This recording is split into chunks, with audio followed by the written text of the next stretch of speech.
Bismillah ar-Rahman ar-Rahim. In the name of God, the compassionate, the merciful, first I should express my deep gratitude to God for giving us this opportunity to meet here and to share good memories of love and friendship between some Shia Muslims and some Catholic Christians. And I should also thank John for his hospitality and hard work, and also all the people who have helped him. And I think our meeting tonight is one of the things that is very important for us. Also, it should be seen more often by other people who only hear sad news and bad news about conflict. The fact that we have such meeting with deep sense of not only respect or tolerance, which I think is too little, of love and brotherhood. I think these things should be more publicized, and people are in need of seeing these examples of love and solidarity. So I'm grateful to God Almighty for this meeting. I think before I start, maybe we can see just some slides so that we have a little change, and then I can continue.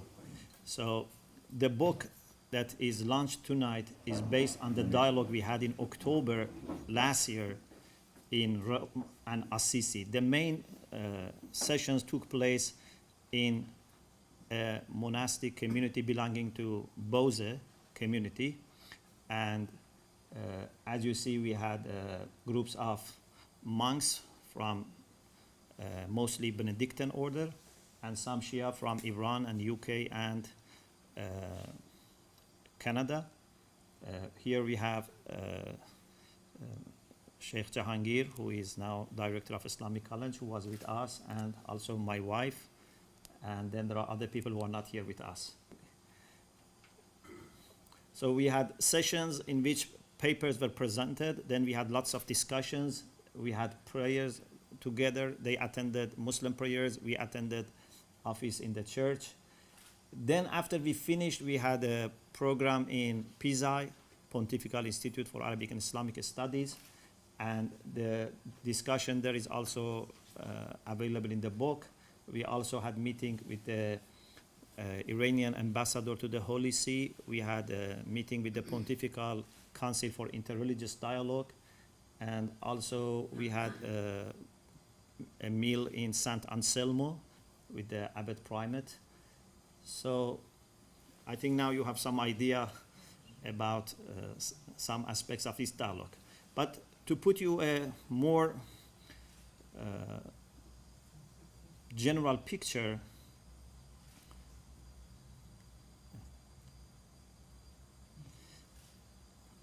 so these are different places in Assisi that we visited.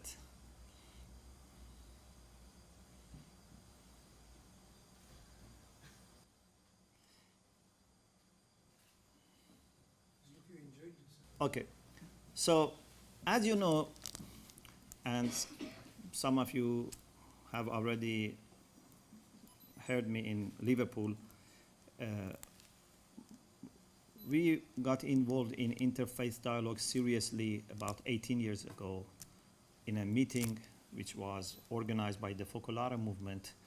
And that meeting was very important for us because we were in a time that we were new to this country. We were somehow missing our home and missing the spiritual atmosphere of Qom, which is a holy city.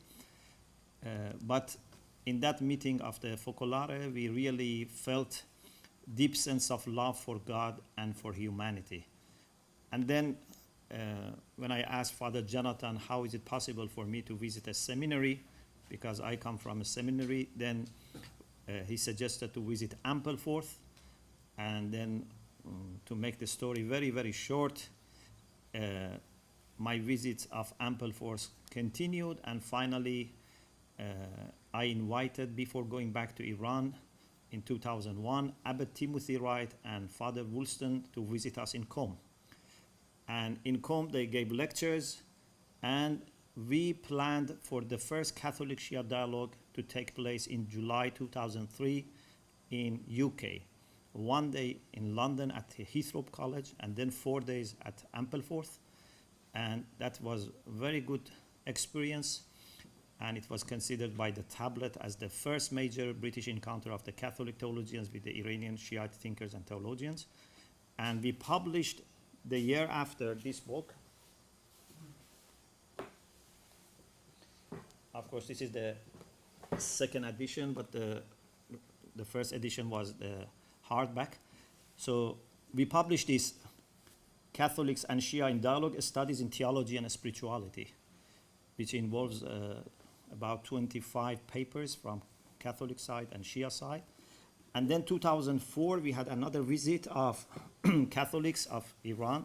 They came to Iran, 4 of them, 2 from the Heathrow College and 2 from Ampleforth. And then we planned for the second dialogue, and that took place in 2005, again in Heathrow and Ampleforth, on a very important issue, and that was reason and faith.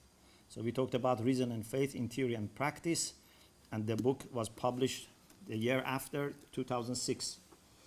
And then we had the next dialogue in Worth Abbey, because Abbot Timothy no longer was the abbot of Ampleforth, so we had it in Heathrow and Worth Abbey in 2007 on ethics in today's society, and we talked about ethics in general, and then we focused on bioethics, environmental ethics, and on business ethics.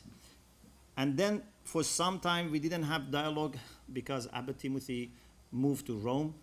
And then when I took a group of students from Com to Rome, we planned for the 4th round of dialogue to take place in Rome.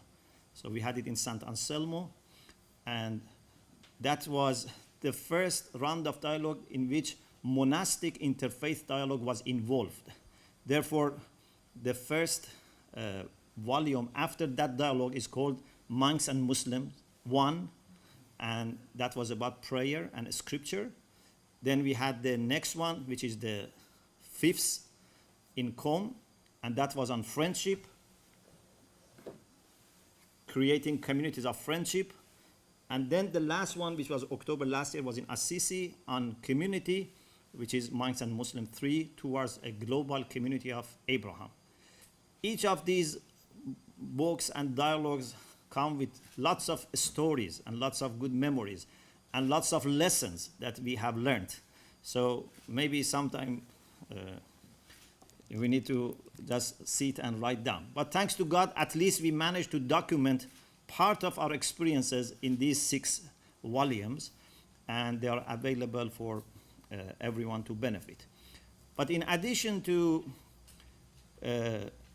having these rounds of dialogue and always taking new people with us, and also many times we took also some of our students with us, we try to pass on this culture of dialogue to other people.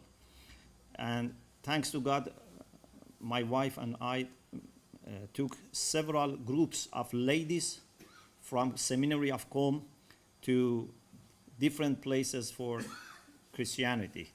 So we took a group of ladies to Italy, and we had very good program with the Focolare in Castel Gandolfo and Loppiano. And last February, March, we took another group, and they stayed in Loppiano for 1 month. And it was a deeper experience of the spirituality of the Focolare and a little experience of the formation. We also have taken groups to Mennonite Christians who are Anabaptists in North America, in US, in Canada. So we have been also trying to pass on this experience to other people. Also, thanks to God, several years ago, the Seminary of Com established a very important institute for training people who could be involved in building bridges and interfaith activities, which is the International Institute for Islamic Studies. And now our students are very much involved in this interfaith dialogue.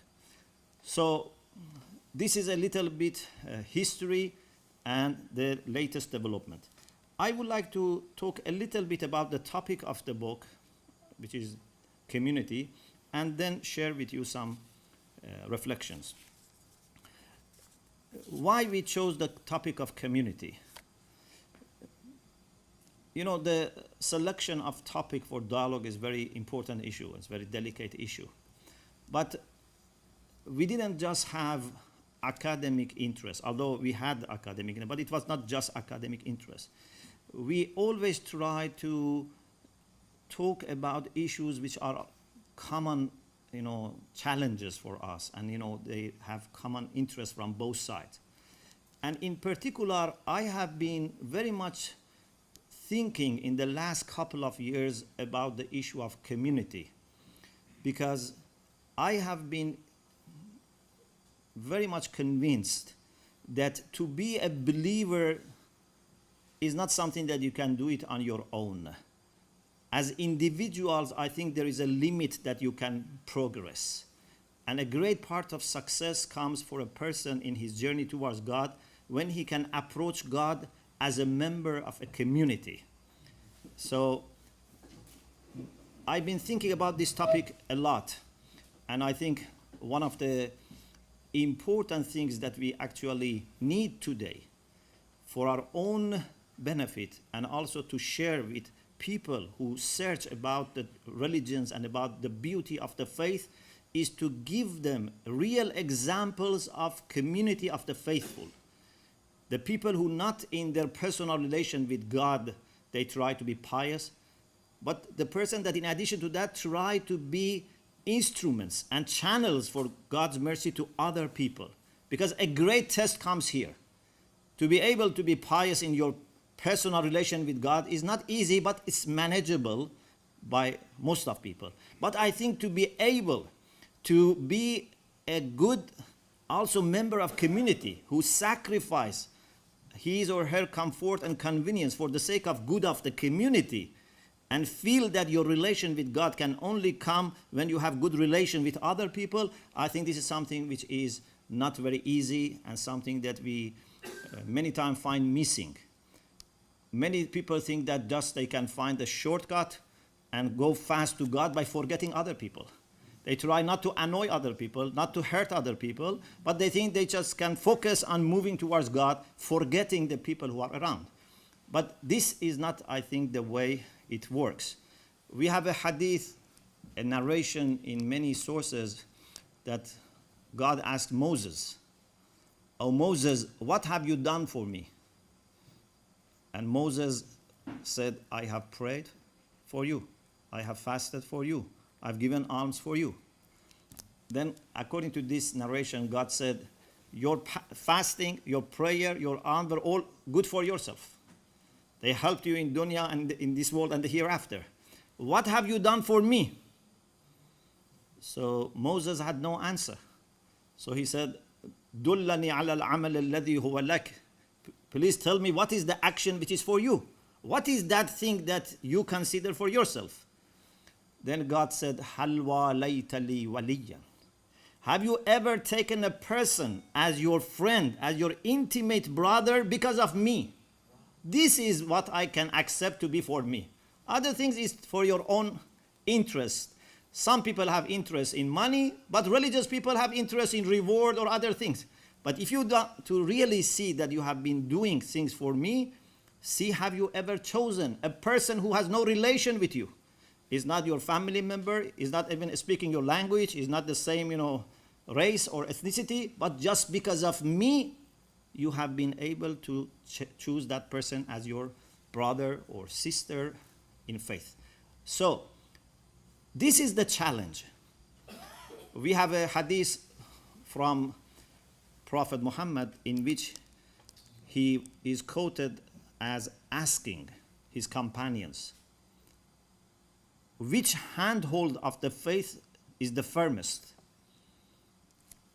The firmest handhold of the faith, because in Quran we have this concept of urwatul wuthqa, the firmest handhold. So the companions of the Prophet gave different answers. Some said prayer, some said fasting, some said zakat, some said jihad, different things. But Rasulullah didn't accept any of these answers. And then when they were left without any answer, they asked the prophet, to give the answer himself. So the prophet said, to love for the sake of God. This is the firmest handhold of the faith. So this is the challenge. How we are able to love for the sake of God, not just to love God. To love God is easy, but to love for the sake of God and to love everything which is related to God and everyone who is created by God, this is the challenge. So I have been thinking about this issue and then how we can build a community of the faithful who can overcome all the differences and be really united for the sake of God and under the love for God. So I thought a great opportunity is to have our dialogue with our Catholic friends on this issue. We have experiences, they have experiences, and we can always learn from each other. Because I think something that some people don't get it right is that they think if you believe in your faith as, complete or full presentation or embodiment of truth, it means that you don't need to learn from people of other faith, which is a misconception. I can believe that the Quran is full truth, but I as a Muslim can be ignorant. I can learn from other people. Our Prophet had not only put any limit on learning, actually he encouraged Muslims to go even up to China for learning wisdom. And people in China in that time, they were not Muslims or they were not even Christians. They were not maybe believers in any Abrahamic faith. We have no limit for learning. So why I should feel bad if I want to learn from my Christian friends their experiences? Why they should feel bad if they want to learn from their Muslim brothers about their experiences? I think if we really work together and think together, then God will gift us with the things that we have so far not been able to understand. There's a limit in our understanding.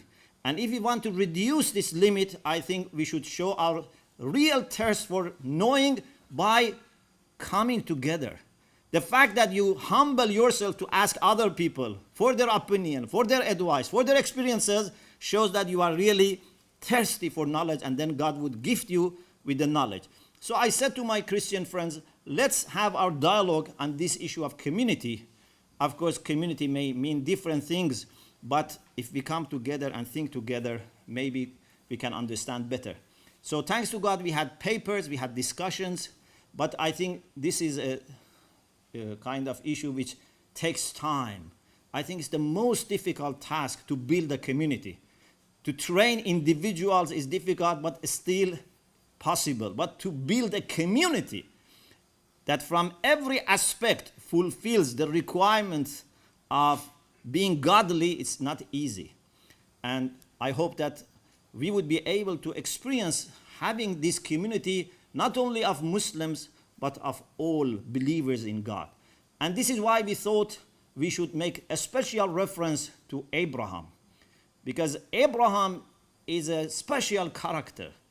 He's a father, he's a champion of servitude to God, to the truth, and he is the person who can bring all of us together.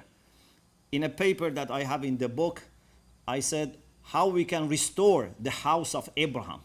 I think unfortunately today, house of Abraham is broken into Judaism, Christianity, Islam, and then each of them different sects, different denominations. How we can restore the house of Abraham? Not by forgetting the differences, but by accepting that there is so much that we share that we can live peacefully in one house, which is house of God and headed by the father of the family, who is Abraham. So we call this towards a community, global community of Abraham. And I think Abraham is a person that we all owe a lot to him. All the prophets, whether for Muslim, whether for Jews, whether for Christians, come from that lineage of Abraham. And finally, if I may have a few minutes, just a little thought to share with you, and I think you are all people who are interested in dialogue and interfaith, and this is why you are here. So maybe nothing new for you, but just as the Quran says, وَذَكِّرْ إِنَّ الذِّكْرَى تَنْفَعُ الْمُؤْمِنِينَ. Reminder can benefit always the believers. So we are just reminding ourselves of some of the things that we all know. I was thinking about this issue of unity and how we can come up with a comprehensive understanding of unity. Unfortunately, most of the time, when we theologically or even spiritually we talk about unity of God, I think we somehow stop in the middle of the way. We don't really go up to the end of the journey to come up with all the implications of unity of God. As far as we understand from the Quran and from the teachings of the Prophet, unity of God is something that can shape all aspects of our life. To believe in God, the One, is not just a dogma of theology, is not something that you just consider it in your acts of worship. It's the orientation that you should have in your life. You know, we have this saying that the Prophet used to say to the people of Mecca, قُولُوا لَا إِلَهَ إِلَّا اللَّهُ تُفْلِحُ. Say there is no God but one God, and you will be happy in this world and the hereafter. What does it mean to say? Is it just verbally saying that there is no God except the one God? No, it means that to commit yourself, that there is only one source of truth. There is only one source of beauty, one source of goodness. And then you have to devote your energy, your skills, your talents to go and take everyone with you towards that source. This is unity. So it's not just theology, it's something which is about your practical way of life. So for me, I think it's a sign of being a good believer if you are able to bring people together.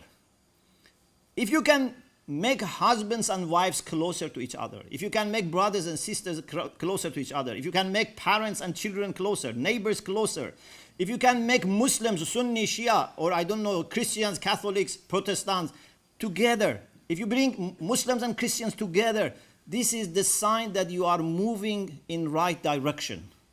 But if you are adding to the differences, the Quran says this is what Pharaoh was doing. This is a satanic act that you divide people. And many times, unfortunately, we divide people and we give the name of religion to it. We think that we are serving our religion, we are serving God, but this is misconception. So anyone, by looking behind and what he or she has done in his preachings, in his teachings, in his life, and seeing whether she has been or he has been a voice of unity or not, can check, am I moving in the right direction or not? And this brings great responsibility to the leaders, to the people who are following. If they are really working for the sake of God, they should be able to have a godly vision. They should be able to see all people as children of God. You can have different children. Some of your children might be better than others. Some of your children might be healthy. Some of them may have disabilities. But as a father, as a person who wants to serve the family, you want good for everyone. You cannot boycott some of the family. You cannot fight against some of the family. You should just try to bring the family together. And in this process, even if you are to be forgotten, if you are to be disappearing, it's not important. The main thing is the unity of the family, the unity of the children of God. So I think this is a very important aspect of unity of God that we need to reflect on. And the last point is, I was speaking with some of friends who are here. We had a meeting a few weeks ago in London Interfaith Center about the role of faith in a secular society.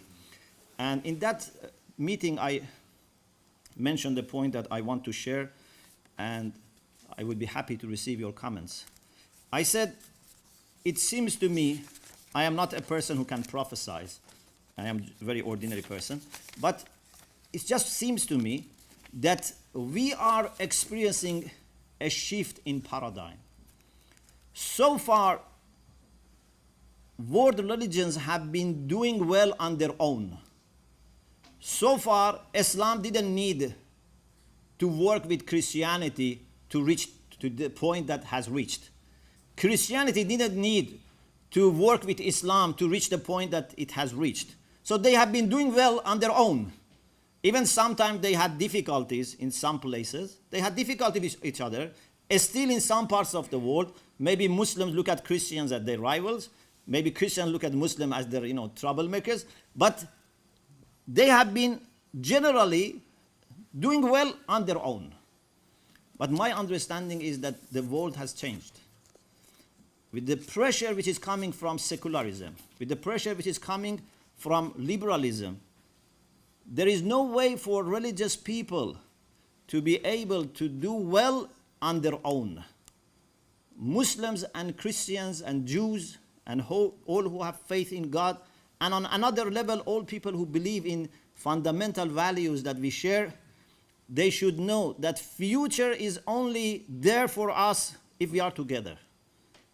No way for, I don't think any single religion can be able to face all the challenges and protect the people who adhere to that faith if we don't cooperate with each other. There is a great pressure coming from the waves of materialism affecting our family, affecting our children, affecting even our, old people. We have so many different types of problems. If we want to be successful, we have to work together. And I think then we would have two groups of people who would not like to see us working together. One is the people whose agenda, as Archbishop said, is to say that religion is the source of all problems. Especially all the conflicts, all the wars are caused by religious people. If you want a world free from problems, you should forget religion. So these people don't like to see Muslims and Christians and Jews being together and working together and have beautiful, united testimony of faith. They want us to fight each other, and then they can use this as excuse. And the other challenge would come from the short-sighted people in each of our traditions. They also don't like us to be together. They feel that this is a threat. They feel this is a dilution in faith if you can be close to people of other faiths and work together. So we have to be determined to work for the unity and face these challenges that would be coming from these two opposite directions. I thank you very much, and I pray to God the Almighty to keep all of you blessed and inspired by His wisdom. Thank you very much.